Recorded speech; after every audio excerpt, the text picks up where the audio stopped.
संत समागम हरि कथा, तुलसी दुर्लभ दोए, सुत धारा धन लक्ष्मी, घर पापी के भी होए।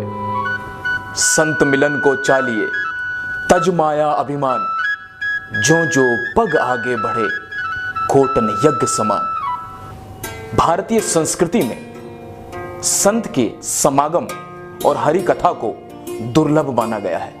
एक पापी के घर पर लक्ष्मी रूपी पत्नी हो सकती है, लक्ष्मी खुद हो सकती है, लेकिन संत का समागम जरूरी नहीं। जैसे जैसे हम संत के समागम की ओर बढ़ते हैं, वो किसी यज्ञ से कम नहीं। संत जो चरित्र का निर्माण करता है, संत जो संस्कारों का निर्माण करता है, वो संत जो इस भारतीय संस्कृति की धरोहर है, जो मार्ग प्रशस्त करता है भगवान की तरफ बढ़ने का, भगवान को प्राप्त करने का, ईश्वर प्राप्ति का। लेकिन जब संत किसी षड्यंत्र का शिकार बन जाए या उसे षड्यंत्र का शिकारी बना दिया जाए, तो सवाल दर सवाल है, जवाब दर जवाब चाहिए, सिस्टम से, व्यवस्था से।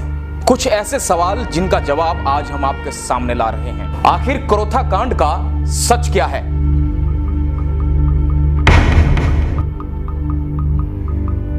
संत रामपाल और उनके अनुयायियों पर कराए गए हमले का मास्टरमाइंड कौन था? गुरुजी और मैं दिन रात क्रोथा के आसपास घूमे और सरकार के ऊपर इतना दबाव बनाया कि सरकार ने पुनः उसको यहां आने से रोक दिया।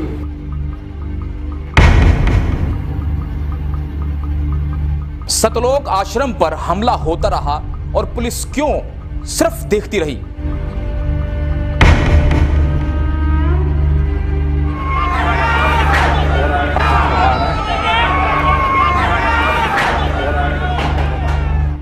पुलिस ने मीडिया कर्मियों को घटनास्थल का दौरा क्यों नहीं करने दिया? कैमरे छीनकर तोड़ दिए गए। हरियाणा के तत्कालीन मुख्यमंत्री ने हमला करने वालों को क्यों 50,000 का इनाम दिया? इसके विपरीत आश्रम के निर्दोष लोगों को जेल में क्यों डाल दिया गया?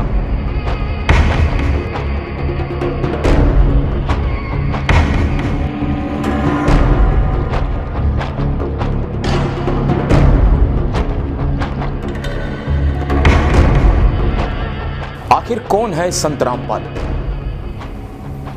क्या है उनका उद्देश्य? सबसे पहले मैं आपको उनके जीवन से परिचय कराता हूं।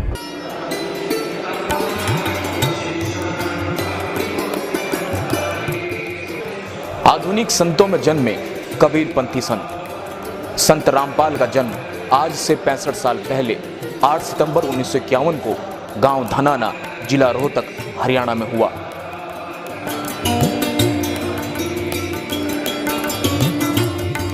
सन 1988 में आत्म साक्षात्कार पाने के बाद अपने परम पूज्य गुरु स्वामी रामदेवानंद से दीक्षा लेकर और भक्ति के मार्ग पर चलकर उन्होंने जन कल्याण के लिए अपना जीवन समर्पित कर दिया। उन्हें सन 1993 को सत्संग और सन 1994 को नामदान करने की अनुमति अपने गुरु से प्राप्त हुई। संत रामपाल का कारवां शुरू हुआ, एक ऐसा कारवां जो कबीर जी की मानवता के मार्ग पर होकर हरियाणा के कोने कोने और पूरे भारत में फैल गया। इसी के साथ कुछ लोगों को उनका फलना फूलना रास नहीं आया और फिर शुरू हुआ संत रामपाल पर झूठे आरोपों और साजिशों का सिलसिला।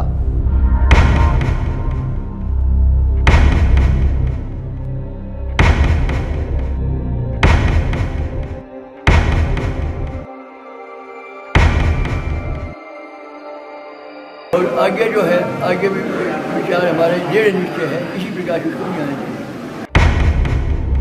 रामपाल दास कोई संस्था नहीं है, रामपाल दास एक व्यक्ति है और आर्य समाज वो संस्था है जिसमें व्यक्ति बहुत छोटी चीज है।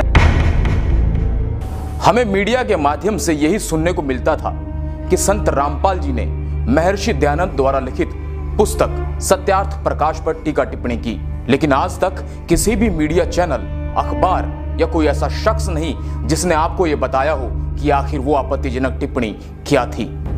आज हम आपको बताते हैं कि वो आपत्तिजनक टिप्पणियां क्या थी। दार्शनिक चतुर्थ उल्लास में एक ऑब्जेक्शन किया है, आपत्ति व्यक्त की है कि स्वामी दयानंद जी ने विवाह का उत्तम समय लिखा है 24 वर्ष की लड़की 48 वर्ष के पुरुष का जोड़ा सही है। दास ने ऑब्जेक्शन किया कि ये ना कभी हुआ ना हो सकता, ये कभी संभव था ना है, तो ये गलत विचार हैं दान जी के, ये बिल्कुल मान्य नहीं है।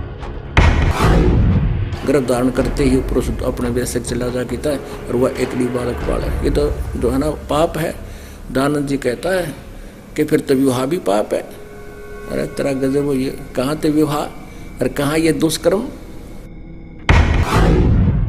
इन्होंने किसी कल्याण से कुछ लेना देना नहीं, इन्होंने तो सत्यार्थ प्रकाश और दानंद चाहिए बस। इस सत्यार्थ प्रकाश को पढ़ के आग लग जाए समाज में, इतने गंदे विचार लिख रखे, ऐसे पशु जैसे कर्म का समर्थन कर रखा है नियोग का। और फिर क्या लिखा है, कहते पुनर्विवाह नहीं करना विधवा का। प्रश्न है विवाह का समय और प्रकार कौन सा अच्छा है। 24 वर्ष की स्त्री और 48 वर्ष के पुरुष का विवाह उत्तम है। पहले ये दिखाते हैं इसी सत्यार्थ प्रकाश के समोल्लास नंबर 7 में, देख कैसा कलाबाजी है दयानंद की। प्रश्न किसी ने करा कि ईश्वर साकार है व निराकार, उत्तर महर्षि का निराकार। ठीक है, अगले ही पृष्ठ पे प्रश्नकर्ता कहता है क्या स्तुति आदि करने से ईश्वर अपना नियम छोड़ स्तुति प्रार्थना करने वाले का पाप छुड़वा देगा। महर्षि दयानंद कहते नहीं। तो प्रश्नकर्ता कहता फिर स्तुति प्रार्थना किस लिए करें, क्यों करना। उत्तर महर्षि दयानंद का उनके करने का फल अन्य ही है। प्रश्नकर्ता कहता है फिर क्या है। महर्षि दयानंद उत्तर देता है स्तुति से ईश्वर में प्रीति, उसके गुण कर्म स्वभाव से अपने गुण कर्म स्वभाव का सुधरना, प्रार्थना से निरभिमानता उत्साह और सहायता मिलना, और उपासना से परब्रह्म से मेल और उसका साक्षात्कार होना।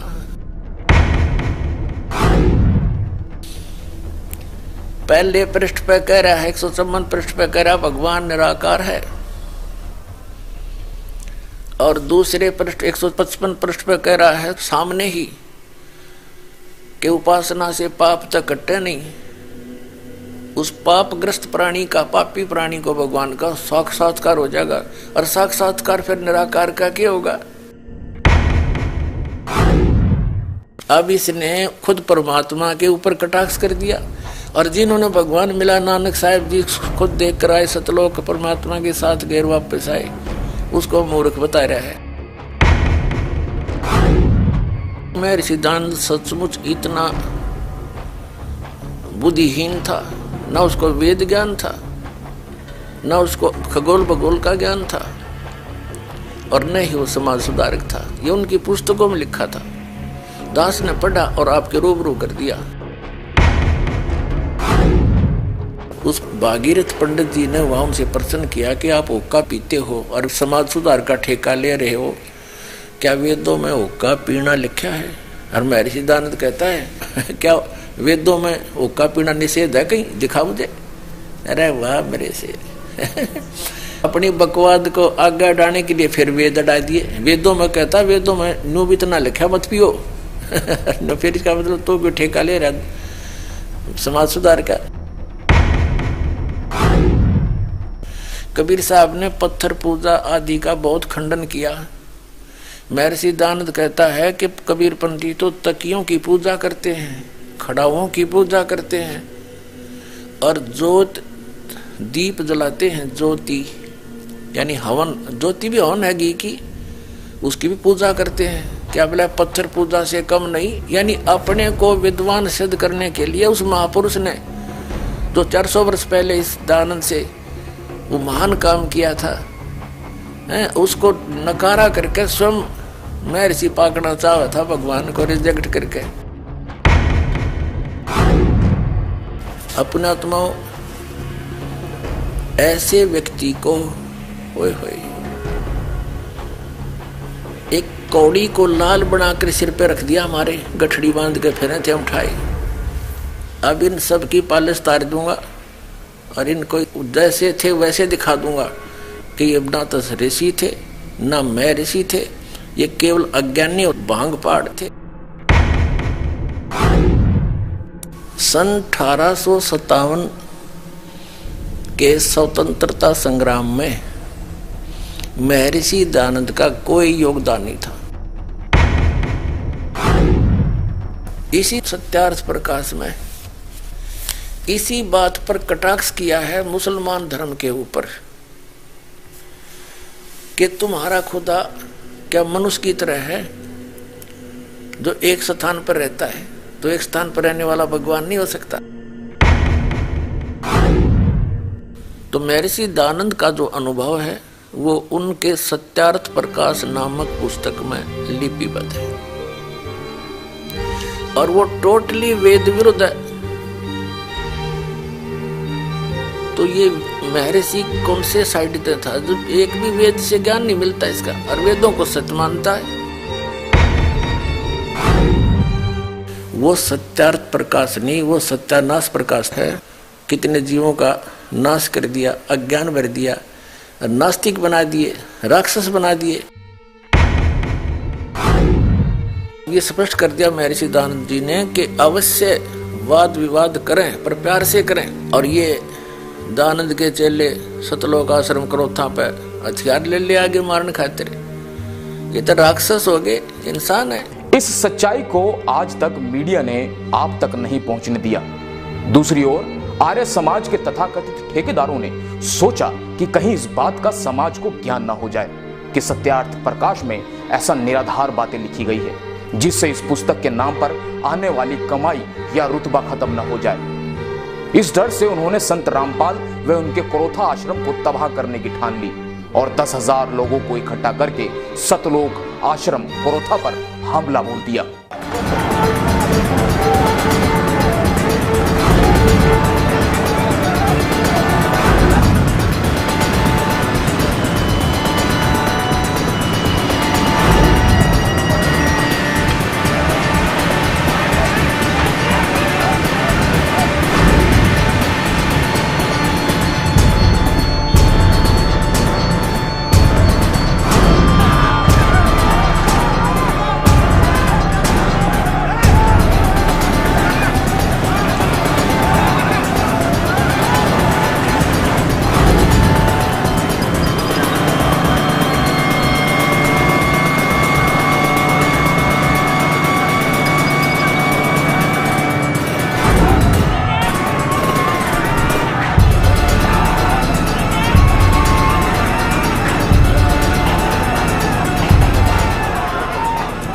अब आपको दिखाते हैं किस तरह से सतलोक आश्रम पर कब्जा किया है और पुलिस मूक दर्शक बनकर अभी भी देख रही है।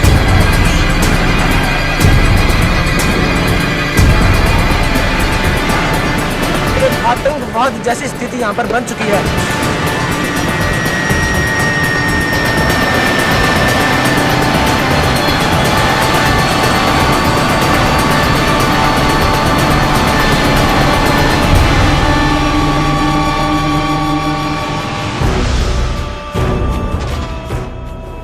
इस संत के ज्ञान का उत्तर ज्ञान से न देकर लाठी व बंदूकों से दिया गया।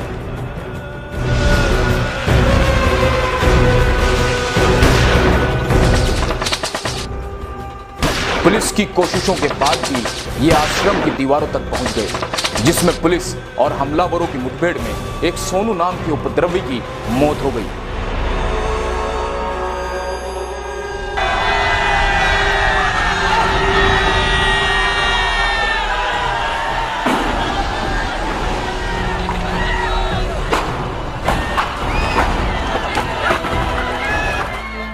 अब आश्चर्य की बात यह है कि जिसके घर पर या आश्रम पर हमला किया जाए उसी को जेल में डाल दिया जाए और जिस व्यक्ति की मौत हुई उसका कसूरवार भी संत रामपाल जी को बना दिया जाए और सतलोक आश्रम क्रोथा को सील कर दिया जाए।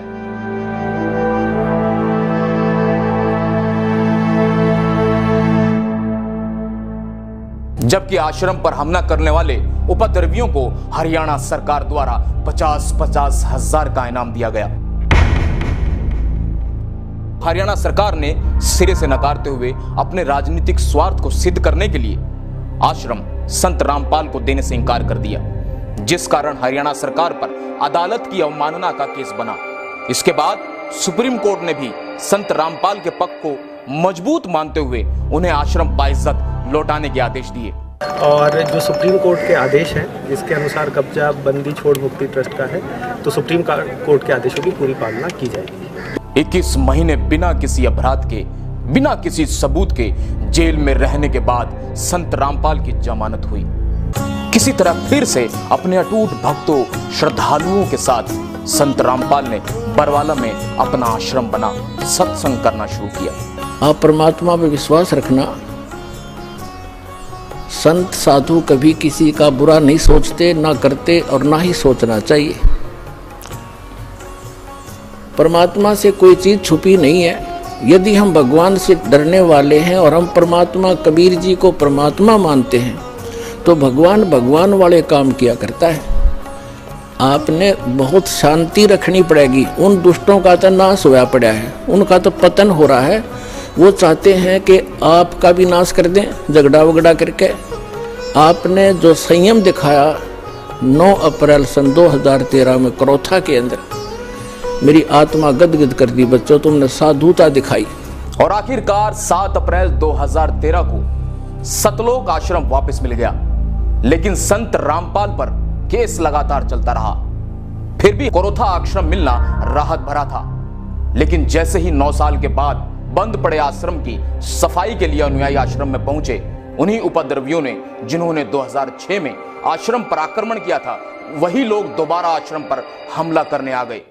अब फिर से वो कोर्ट के माध्यम से आ रहा है, तो जिसकी लाठी उसकी भैंस, ये सीधी सी बात है। जिसके पास ताकत होती है सरकार उससे दबती है। केवल यहां मत कहे कि हम क्या करेंगे, भाई ये करना चाहिए वो करना चाहिए, बस करें, करके दिखाएं।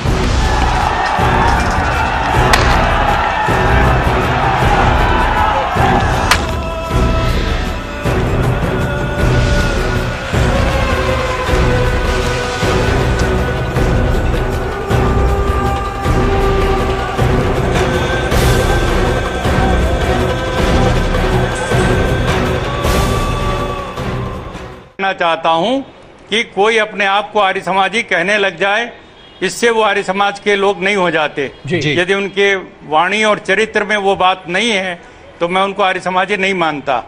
जिस प्रकार की भड़काऊ भाषा बोल रहे हैं, जिस तरह का भड़काऊ काम वो कर रहे हैं, कानून अपने हाथ में लेकर, और सरकार के लिए एक धर्म संकट पैदा कर रहे हैं। सरकार क्या करे?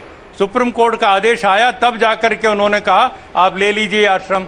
लेकिन जो राज्य सरकार या कोई केंद्र की सरकार यदि ये कहती है कि हम सुप्रीम कोर्ट के आदेश का पालन नहीं करा सकते, उसको सत्ता पर रहने का कोई अधिकार नहीं। आपने संत रामपाल को हमेशा विवादों में घिरा पाया है। विवाद करना और विवादों से घिरना दोनों ही अलग चीजें हैं। आइए आपको समझाते हैं। सबसे पहले प्रश्न उठता है कि आखिर संत रामपाल के साथ विवाद क्यों? तारीख 18 नवंबर 2014 का वो काला दिन जिसने पूरे हिंदुस्तान को ही नहीं विश्व को ये सोचने पर मजबूर कर दिया कि आखिर एक बीमार संत को गिरफ्तार करना इतना जरूरी क्यों हो गया कि 40,000 से ज्यादा जवान उन्हें गिरफ्तार करने पहुंच गए। क्या एक संत को मेडिकल रिपोर्ट देने के बावजूद कुछ दिन की मोहलत नहीं दी जानी चाहिए थी? जबकि सब जानते थे कि रामपाल लगातार 8 साल से सैकड़ों बार अदालत में आए हैं।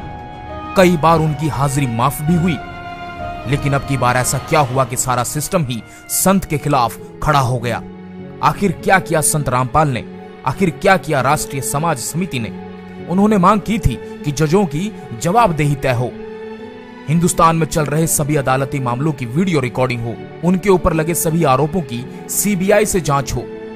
राष्ट्रीय समाज सेवा समिति ने अपने साथ हो रहे 8 साल के अत्याचारों का सारा खुलासा किया उन 3 किताबों के द्वारा जिनके नाम थे न्याय की गिरती गरिमा, सच बनाम झूठ, भ्रष्ट जज कुमार्ग पर, जिसमें हिंदुस्तान की न्याय व्यवस्था को तार तार करने वाले कुछ काले चेहरे शामिल थे। मीडिया में प्रचारित किया गया कि संत ने अपनी एक फौज तैयार की है, कमांडो तैयार किए हैं, जबकि यह सरासर झूठ था। आज तक एक भी ऐसा प्रमाण नहीं मिला सरकार को जिससे कि यह सिद्ध हो सके, जबकि सरकार ने निर्दोष उन लोगों को कमांडो का नाम देकर जेल में डाल दिया जो किसान थे, मजदूर थे, विद्यार्थी थे, जो अपने ऊपर किए जा रहे अत्याचार के विरोध में काले कपड़े पहने हुए थे, हाथों में सफेद झंडे लिए हुए थे। उन निर्दोष लोगों को सरकार ने कमांडो फोर्स का नाम देकर जेल में डाल दिया और अंग्रेजों से भी बदतर सलूक किया। क्या करते थे पहले? खेती करते हैं, डंडे लिए हैं, अपने कपड़े काले कपड़े पहने, क्या मकसद है इसका? इसका तो कोई मकसद नहीं, इसमें क्या कपड़े तो कैसे भी हो, उसमें कोई वो नहीं इसका। और रही डंडे और झंडे की बात, झंडे तो कोई भी उठा सकता है, इसमें कहीं पे भी जाओगे वहाँ भी झंडे, इसका मतलब वो नहीं है कि जो आप समझ रहे। तो अब हम मुद्दे पर आते हैं। दोस्तों, हम बात कर रहे हैं संत रामपाल की। जी हां, संत रामपाल। आपके मन मस्तिष्क में कुछ ऐसी छवि घूम रही होगी जिसको आपने मीडिया में देखा होगा। दोस्तों, सच मानिए, आपको सच से कोसों दूर रखा गया। आज आपको हर एक सच से हम रूबरू कराएंगे। हमने भ्रष्ट जजों की शिकायत की। क्या इस देश में भ्रष्ट जजों के खिलाफ शिकायत करने का अधिकार नहीं है? और अगर शिकायत के अधिकार को अवमानना में डाला जाता है तो क्या जिनके खिलाफ हमने शिकायत की थी उनके खिलाफ क्या एक्टिविटी की? लेकिन आपका तो इसका जवाब कौन देगा?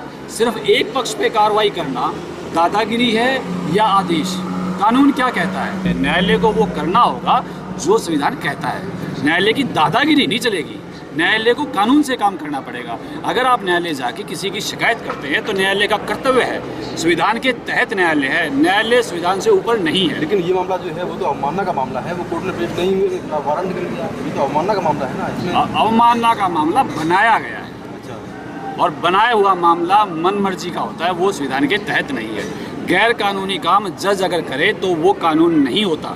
आपने जज के शब्दों को कानून कैसे मान लिया? अगर एक जज गलत आदेश पारित करता है और दूसरा जज उस आदेश को रद्द करता है, इसका मतलब क्या हुआ कि जो पहले आदेश थे वो गैर कानूनी थे, और गैर कानूनी आदेशों को मानने के लिए हम बाधित नहीं हैं। पहले ये साबित करो कि जिस पक्ष की हमने शिकायत की थी उस पक्ष पर क्या कार्रवाई हुई और क्यों नहीं हुई, और हुई तो क्या हुई, उसके बारे में नहीं कोई सोचता। इतना बड़ा जनसमूह जज के खिलाफ खड़ा है, जज अपनी कुर्सी बचाने के लिए हमारा शोषण करना चाहते हैं, हमें दबाव में डालना चाहते हैं। ऐसे क्यों दबाव में आ जाएंगे हम? क्या हम संविधान नहीं जानते, या संविधान जो जजों की बपोती है वो जो बोलेंगे वो कानून नहीं है? अखबार में और जज में डिफरेंस है। लेकिन बाबा रामपाल पर तो पहले से भी बहुत सारे मुकदमे हैं, तो क्या फर्क पड़ता है? मुकदमा झूठा कोई भी कर सकता है। मैं आपकी शिकायत कर दूं, आप मुझे अपहरण कर रहे हो, मुकदमा हो गया, वो प्रूव होगा तभी तो बात है। आरोपी व्यक्ति को आप मुलजिम नहीं कह सकते, आरोपी हैं। आरोप तो किसी में भी हो सकता है। आरोप का मतलब क्या है? झूठे मुकदमे हमेशा उस व्यक्ति पर लगाए जाते हैं जो सिस्टम को जानने की कोशिश करता है, बताने की कोशिश करता है। आप भ्रष्टाचार को खत्म करने की कोशिश करो, क्या होगा आपके साथ? आपके ऊपर झूठे मुकदमे होंगे। वही सच्चाई को ऊपर लाने के मेरे गुरुजी ने हमेशा पहल की है, और उस पहल के तहत कुछ मुकदमे दर्ज हो गए तो उससे मेरे गुरुजी आरोपी थोड़ा हो गए। साथियों, ये किसी एक व्यक्ति का काम नहीं, ये गठजोड़ है भ्रष्ट नेताओं का, नौकरशाहों का, अफसरों का, जुडिशरी और मीडिया का। झूठ को इस कदर पेश किया जाता है कि हम उस पर विश्वास करने लगते हैं। आम आदमी इस झूठ को पकड़ नहीं पाता है। होता क्या है कि हम जो गलत है उस पर विश्वास कर लेते हैं और जो सच्चाई है उस पर पर्दा डाल दिया जाता है। जूनियर एडवोकेट आते हैं, हमारे गाड़ी के चालक आते हैं, उनको भी उठा के बाहर से ले जाके बंद कर दिया जाता है, चौकी में बैठा दिया जाता है। हरियाणा पुलिस किस तरह से पूरी तरह से बाइस्ड है, जिसे यही नहीं पता किसको गिरफ्तार कर रहे हैं, क्यों कर रहे हैं, बिना कारण के उठाया बंद कर दिया, उठाया बंद कर दिया। दोस्तों, बात यहीं तक सीमित नहीं है, और अगर हम भगवान को भी कटघरे में खड़ा कर दें तो शायद उस पर भी विश्वास कर लिया जाएगा। संत रामपाल जी के साथ भी ऐसा ही हुआ। उन्होंने राष्ट्रीय चरित्र का निर्माण किया और हमने उन पर क्या दिया ये आप समझ सकते हैं। उन्होंने सामाजिक कुरीतियों के खिलाफ आवाज उठाई और हमने क्या दिया ये भी आप समझ सकते हैं। उन्होंने सामाजिक विसंगतियों को दूर करना चाहा और उन्हें क्या मिला ये आपसे छुपा नहीं है।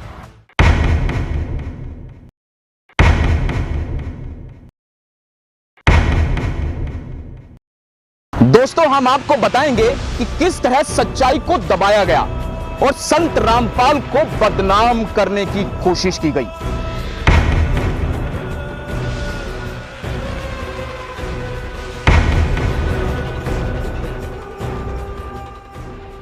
वो अपने आश्रम में हैं, उनका क्या ईगो, उन्होंने कह रखा जैसे स्वस्थ होऊंगा पेश हो जाएंगे।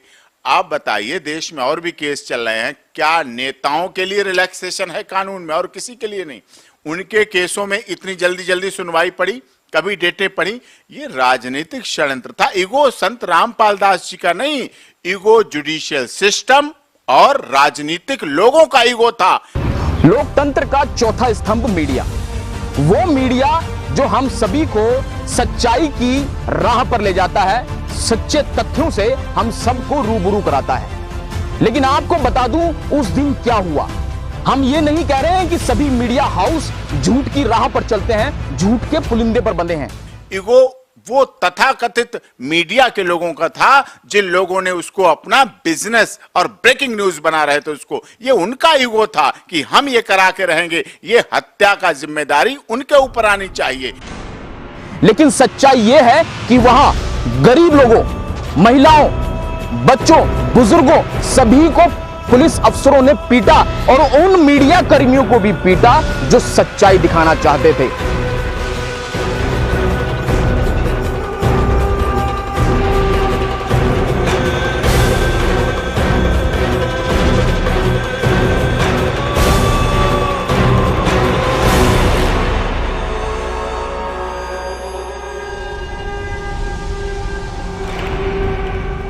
संत रामपाल के अनुयायी चाहते थे कि वह अस्वस्थ हालत में गिरफ्तारी ना दें, लेकिन संत रामपाल को भारतीय कानून और संविधान पर पूरा विश्वास था। तमाम सरकारी और गैर सरकारी डॉक्टरों की जांच रिपोर्ट में यह साबित हो चुका था कि संत रामपाल की तबीयत खराब थी। दरअसल उस दिन संत रामपाल अस्वस्थ थे, स्वास्थ्य ठीक नहीं था। उनके अनुयायी उनसे कहते रहे कि बाबा आप नहीं जाएंगे, लेकिन पुलिस और अनुयायियों को उन्होंने कहा कि मैं अपनी गिरफ्तारी देना चाहूंगा।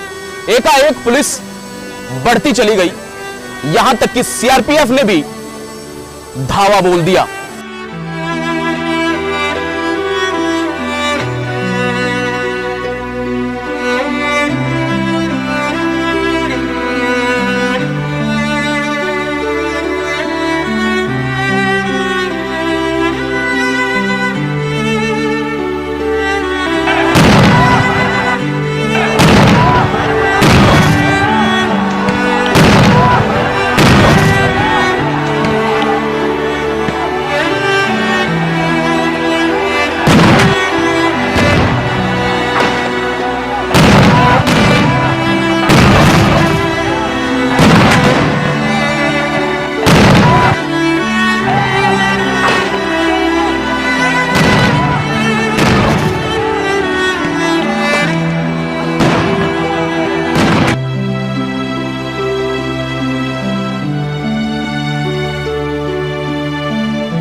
सब कुछ उलट पुलट हो गया।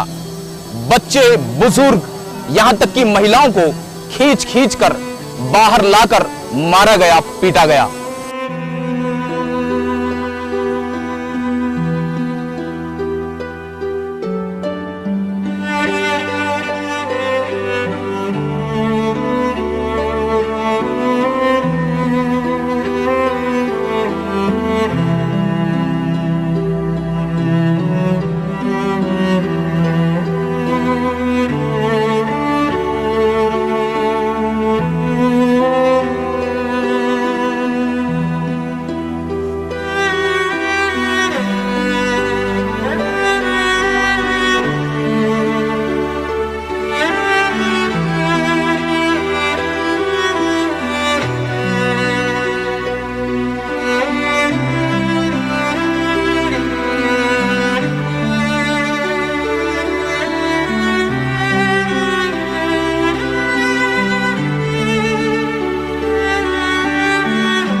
आश्रम में पुलिस के हमले से कई लोगों को गंभीर चोटें आई और कई लोग बुरी तरह घायल हुए।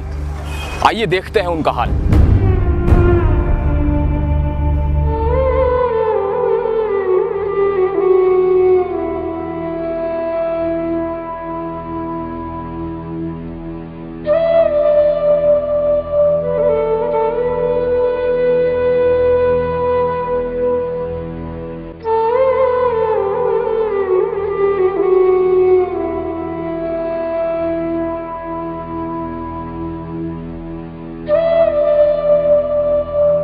अब मैं आपको उन लोगों से मिलवाता हूं जिन्होंने अपनों को खोया, रूबरू कराता हूं उस दिन की हकीकत से।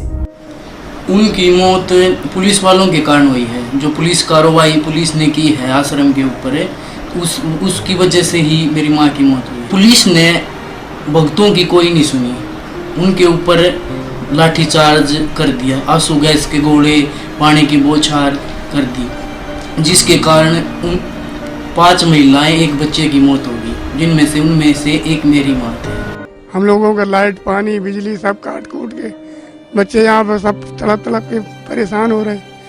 यहाँ पर कोई व्यवस्था नहीं, यहाँ पर मार मार के लट माइयों को गिरा के मारा। उसके बाद अब एम्बुलेंस भी नहीं आने दे रहे कि हम कहाँ ट्रीटमेंट करवाऊँ, क्या करवाऊँ, दम तोड़ दिए। पुलिस वाले आए, उन्होंने आंसू गैस के ऐसे जहरीले गोले छोड़े जिससे इनकी मृत्यु हो गई और हमने हाथ पैर जोड़े, बेहसे मत करो।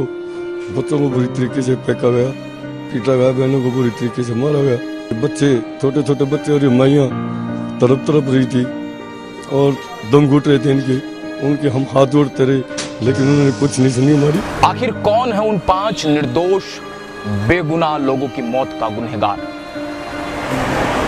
क्यों उनके साथ इस तरह बदतर व्यवहार किया गया जैसा लोग जानवरों के साथ भी नहीं करते हैं? ऐसा लग रहा था मानो अंग्रेजों की सरकार है, अंग्रेजों का कानून और अंग्रेजों की ही पुलिस। वो नृशंस हत्या ही कही जाएगी। क्यों अब तक भ्रष्ट अफसरों, वकीलों और जजों को कटघरे में खड़ा नहीं किया गया? आज हम यहां सर्वोच्च न्यायालय के समक्ष खड़े होकर आग्रह करते हैं कि संत रामपाल और उनके अनुयायियों को इंसाफ मिले, ताकि आम व्यक्ति का न्यायालय पर विश्वास कायम रहे। इस वक्त हम हैं दिल्ली के जंतर मंतर पर, जहां संत रामपाल के ये अनुयायी पिछले 2 साल से मीडिया, सरकार और अदालत से इंसाफ की गुहार लगाए हुए बैठे हैं। मैं 2 साल से जंतर मंतर पे बैठे हुए हैं और हमारा सरकार से यही अनुरोध है कि संत रामपाल जी महाराज पे जितने भी झूठे केस बनाए गए हैं उन सब की सीबीआई जांच होनी चाहिए। हम चाहते हैं कि इस केस की सीबीआई या एसआईटी से जांच करवाई जाए। We want justice, we want to live in peace. दिलचस्प तथ्य यह है कि खुद संत रामपाल ये चाहते हैं कि उन पर लगे हुए आरोपों की सीबीआई जांच हो, ताकि दूध का दूध और पानी का पानी हो जाए। इस दौरान रामपाल ने पुलिस प्रशासन पर झूठे मामले दर्ज कर उन्हें फंसाने का आरोप लगाया। रामपाल ने कहा कि उन पर बनाए गए सभी मुकदमे झूठे हैं और बेवजह तंग किया जा रहा है। वहीं रामपाल ने पूरे प्रकरण की सीबीआई से जांच कराने की मांग की है। वो सब झूठे बकवास है, इनकी मनगढ़ंत कहानियां हैं। समय आने दे, देखेंगे इनको। क्या आप सीबीआई जांच की मांग कर रहे मामले में? बिल्कुल करते हैं। सारे मामले झूठे, पहले झूठे बाद में झूठे कर दिए इन्होंने। देश करो, ऐसी नेक आत्मा जो बीड़ी चल पीते और उन पर देश करो, मामला गलत है, होगा सब गलत। हम संत रामपाल जी महाराज जी के शिष्य हैं और हमारे गुरुजी के ऊपर देशद्रोह का आरोप लगा हुआ है। फिर भी हमारे गुरुजी सीबीआई जांच की मांग कर रहे हैं। यदि फिर भी सरकार हमारे गुरुजी की सीबीआई जांच नहीं कराती है तो इससे साफ स्पष्ट है कि सरकार संदेह के घेरे में है और इससे सरकार की कार्यप्रणाली पर प्रश्न चिन्ह उठता है। मैं आपसे जानना चाहता हूं कि आपकी नजर में, संविधान और कानून की नजर में देशद्रोह कौन है और कौन है देशद्रोही।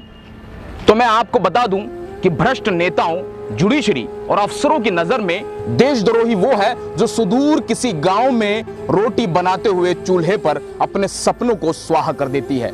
देशद्रोही वो है जो धरती का सीना चीर पूरे मुल्क का पेट भरता है। देशद्रोही वो है जो दूर किसी बॉर्डर पर अपना वर्चस्व, अपना सब कुछ देश के नाम पर न्योछावर कर देता है। अगर ये देशद्रोही हैं तो हम भी देशद्रोही हैं। अगर ये देशद्रोही हैं तो आप भी देशद्रोही हैं। और अगर ये देशद्रोही हैं तो बाबा रामपाल जी भी देशद्रोही हैं। तो लटका दीजिए उनको फांसी पर। राजपथ, जहां पर लोकतंत्र का जलसा होता है, ये वो स्थान है जहां से लोकतंत्र का बीजारोपण होता है और पूरे मुल्क को चलाया जाता है, प्रजातंत्र को सुरक्षित किया जाता है। लेकिन जब कोई जरूरतमंद या किसी व्यक्ति पर आरोप लग जाए तो शायद ये लोकतंत्र सुनता नहीं है। हर उस व्यक्ति को जो समाज की कुरीतियों को उजागर करना चाहता है, राष्ट्रीय चरित्र का निर्माण करना चाहता है या सामाजिक उन्मूलन का कार्य करना चाहता है, उसकी आवाज शायद दबा दी जाती है।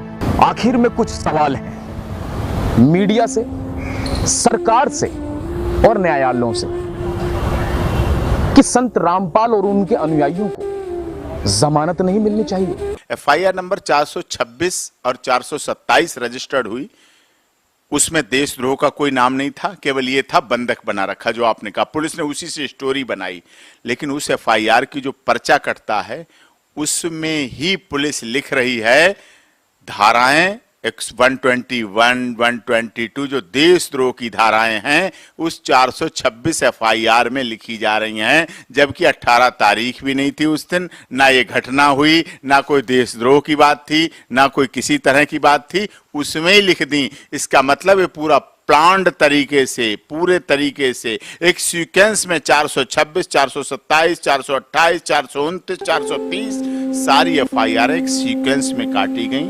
सब आपके सामने है। मेरी तरह आपकी आंखें भी भर आई होगी। जुल्म सितम का एक एक लम्हा आपके सामने पूरे सबूत, गवाहों और वीडियो फुटेज के माध्यम से लेकर आए हैं। प्रत्यक्ष को प्रमाण की आवश्यकता नहीं होती। आपने सब अपनी आंखों से देखा और सुना। संत रामपाल और उनके अनुयायियों को एक साजिश के तहत फंसाया गया, यह बात साबित हो गई है। इसमें सरकार की भूमिका पर प्रश्न चिन्ह उठता है। भ्रष्ट जुडिशरी के फैसले से भ्रष्टाचार की बू आती है, क्योंकि संत रामपाल ने भ्रष्ट लोगों के खिलाफ आवाज उठाई। धर्म के नाम पर पाखंड करने वालों को बेनकाब किया, लोगों को शराब, बीड़ी, सिगरेट, मांसाहार से दूर रहने की प्रेरणा दी, भारतीय समाज में व्याप्त सभी बुराइयों और भेदभाव को दूर करने का प्रयास किया। और यही शायद उनका गुनाह है, यही जजों की नजरों में देशद्रोह है। आज भी जेलों में बंद संत रामपाल के अनुयायी बीड़ी सिगरेट को हाथ नहीं लगाते। उनका जेल में व्यवहार और आचरण देख के कोई नहीं कह सकता कि वे देश के द्रोही हैं या अपराधी।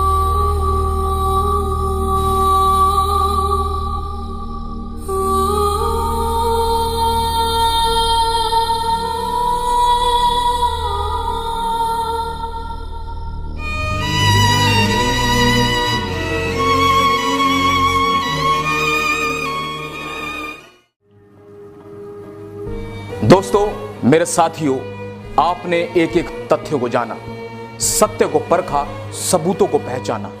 अब सवाल आप पर है कि आप कितने सही और कितने गलत को पहचान पाए हैं। हम कामयाब हुए हैं या नहीं, लेकिन सच्चाई यह है कि हमने सच्चाई को आपके सामने रखा है।